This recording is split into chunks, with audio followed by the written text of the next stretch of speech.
376 losses, 30 final round losses. And for the next 18 minutes, those aren't just numbers. They are coordinates mapping a journey into one of the most beautiful mysteries I have ever encountered. I come from a field where there is no set chronology of how things will work. There is no certainty of how things will go. I come from a field where there are no incentives, no bonuses, no work from home. Ever heard of badminton players playing from home? Ladies and gentlemen, I come from a field where हमारी छोरियां क्या छोरों से कम है के has not just been answered by words but through medals, with female athletes inspiring the nation unlike other sports. Ladies and gentlemen, I come from a sport where passion is the only drive, and where young boys and girls grow up with only one ambition, and that is to play and win for the nation. Just like these young boys and girls, I too grew up with the same ambitions. For 15 years, I thought sports was about finding answers. But sports had other plans for me. It didn't give me answers. It gave me more and more questions. And what started as a game became a Paheli, a puzzle for life. And the first piece of this puzzle started when I was a child.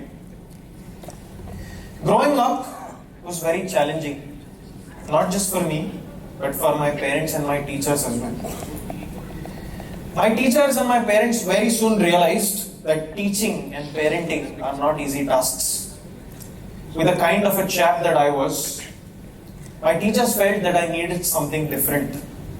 So they referred me to a psychologist who further suggested that I take up an individual sport. Badminton was the closest to my house. So my parents enrolled me to a badminton training center. Within a year of training, my coach too realized that coaching was not an easy task. He very categorically told my parents that Hruitvik was no good and he would never make it into the sport. He was of the opinion that I must be enrolled into some other sport if I wanted to excel. Now, here's the thing about choosing an unconventional path in life. When it comes to taking an unconventional path, the advices don't just come from the expert. They come from everywhere. And the first people to step in at this point of time are the relatives. My parents were frequently questioned about my future. But somewhere, ideal parents would sometimes listen to the experts, listen to the elders. But somewhere my parents believed in me. They enrolled me into a different training center instead of changing the sport. I too started showing up differently after that. This time with passion. While most kids my age were going out for gigs, going out for shows, fancy dinners, lunches, I did not. I channelized all of this energy, and within a year or so, persistence paid off. In the year 2015, I became the Pune district champion, and I remained undefeated for the next 3 years. Then here's something beautiful about life. One answer doesn't end all the questions, and with time, the questions evolve too. So the question no longer was about whether Hruitvik can play or not. Now the question was, how far can he go? And just when I'd learned to live with uncertainty, life had its own way of introducing me to a whole new level of it. Despite winning at the local level, despite showing some amount of consistency at the state level, when it came to the team championships, I was made to sit on the bench for years. I became a very classic example of a now very famous term. I'm sure all of you know it. It's called as benching. And I became a very classic example of this particular term. So I would go out with a team. I had made myself very comfortable with doing this. I would go out with the team, go for lunch dinners with them, cheer for my teammates, play a little bit of poker, and sit on the bench. But somewhere inside I was winning, but at poker. So, I don't blame my coaches here. To be very honest, I had less experience compared to all the others who were in the team because I had climbed up the ladder really fast compared to all the other athletes who start early at an age of 6 or 7. I picked up the racket when I was 13. From a boy who had sported a racket at a late age and was bluntly told that he could never make it into a sport, to an athlete who later signed autographs all across the world, and to today speaking at my 6th TEDx, I believe that sports has been the fondest gifts of my life.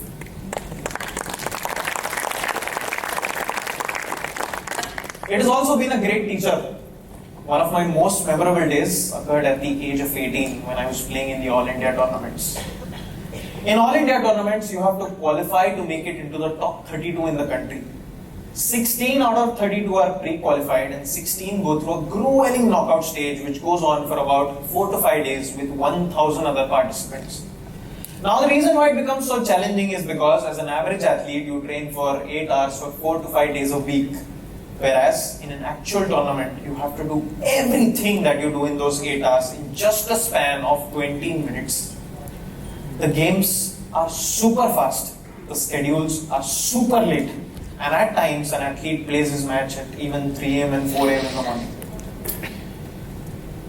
For 30 tournaments, for 4 straight years, I failed in the final round of the qualifying. It had almost become a mental barrier for me and my partner. We would defeat tough opponents in the initial rounds and lose out to even the easiest in the final rounds. At some point of time, even our coaches had given up on us. They recommended that we split partners and we pair up with other partners.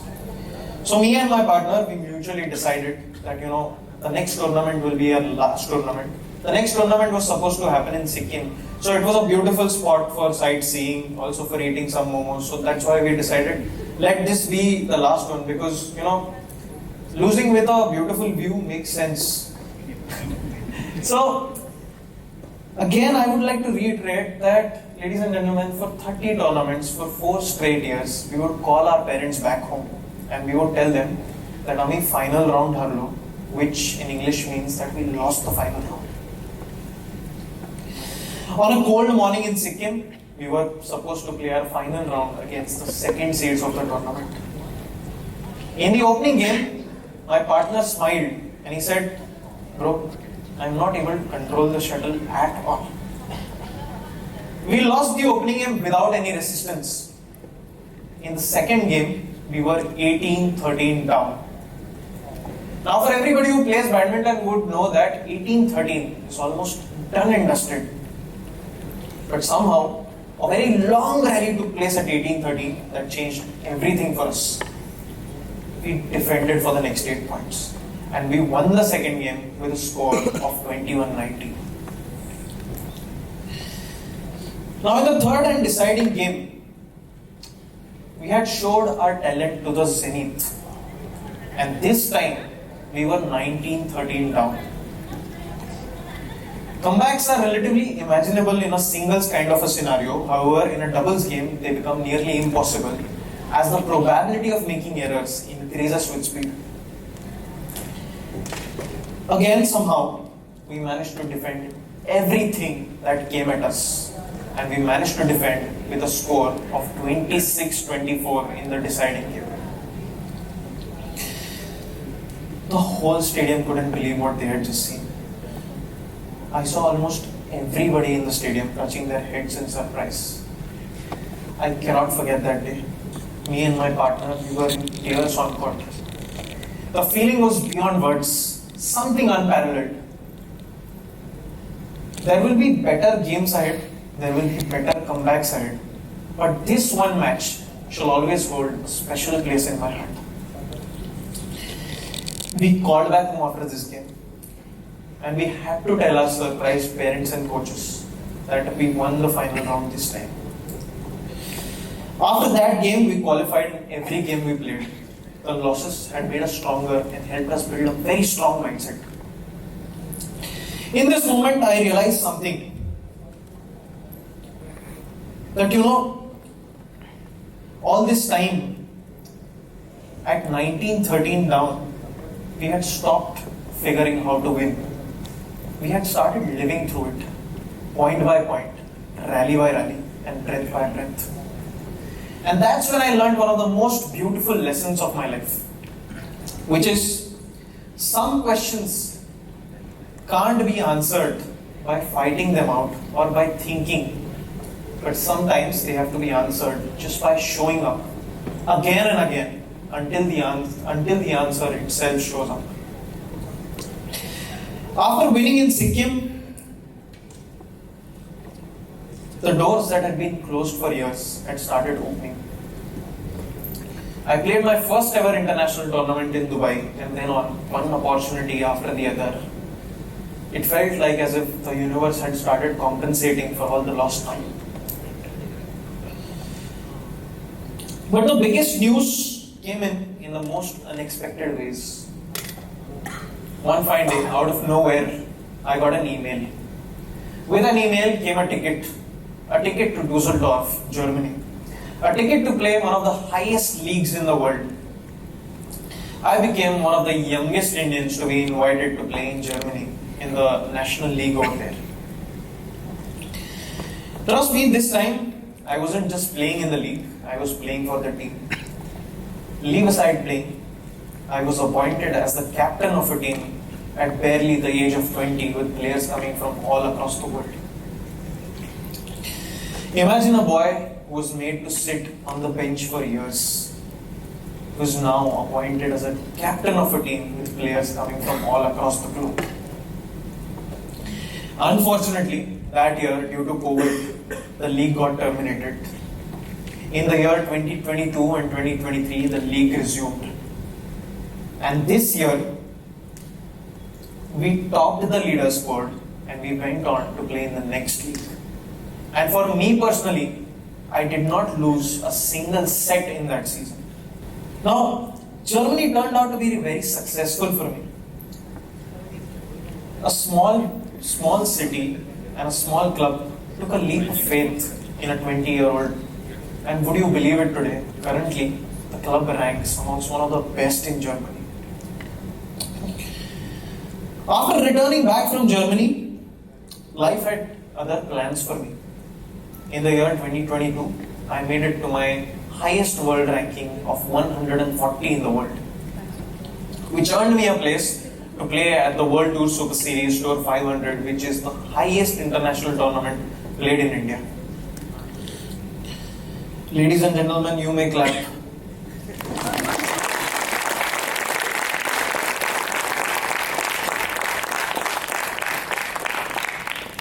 Just 5 minutes before my match, I was in the lobby waiting for my match to be announced. The atmosphere was electric. Cameras everywhere, press and media everywhere. I was preparing mentally for it and I was completely in my zone. Just when I was in my zone, right 5 minutes before my tournament, a hand landed on my shoulder. I turned behind and time froze. Standing behind me was the same coach who once told my parents that Hruitvik was no good and he would never make it into the sport. He was going to be my line judge for the match. And as I continued warming up, I could hear him proudly tell all the other line judges that I was his student. A full circle, right? And after a while, I realized that time has its way of rewriting stories that once felt finished. After that point of time, things settled for some point of time. I went on to represent India at multiple international tournaments, played across in 9 countries. We played it in the most highest of the tournaments in the world.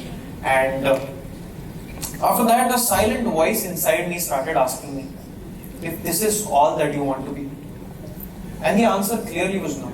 I wanted something more from myself. So I started looking. At that point of time, ACT, Athlete Career Transition, was doing its pilot in India. They were looking for elite world championship elite Olympic athletes to transition their careers from professional sports to the business world. And they felt I was a good match. So they called me up for an interview, which was for an intern, since they were doing a pilot project. So they thought that, let's give him a try. 10 minutes into the interview with the CEO, it was a face-to-face interview, and 10 minutes into that interview, the CEO said that, Hruitvik, I'm very sorry, but we will not be able to hire you as an intern. My world stopped at that point of time. And I said, it's time that, I try something else. But he continued and he said that, Hruitvik, we would like to hire you as a full-time person here. And what started as a pilot project,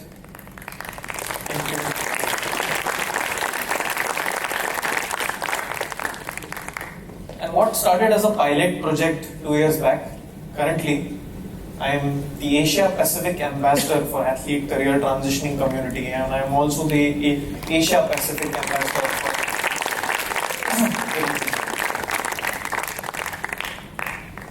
Imagine a boy who had seen 15 years of instability and was, fighting riddles. Finally, after this, life started feeling very sorted. And I'm sure all of you will reach at an age where things will start feeling sorted. And just when things start feeling sorted, God will send an angel into your life. And a year and a half back, I fell in love. You always fall in love. Have you ever heard of somebody rising in love?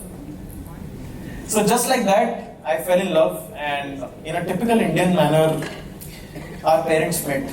In the first meeting, one of her relatives very casually asked me that, Hruitvik, what's this big fuss of being ranked 140th in the world? And at that point of time, I realized that this was the beginning of a whole new Paheli in my life. Jokes apart, this is something that I want you all to take back ahead from here. Maybe the point in life is not to find answers to everything. Maybe the point in life is to show up even when you don't have answers. Maybe the point is to continue playing even when you don't know where it ends. Because in the end, it's not the answers that define who you are. It's the courage to continue the game that defines who you really are.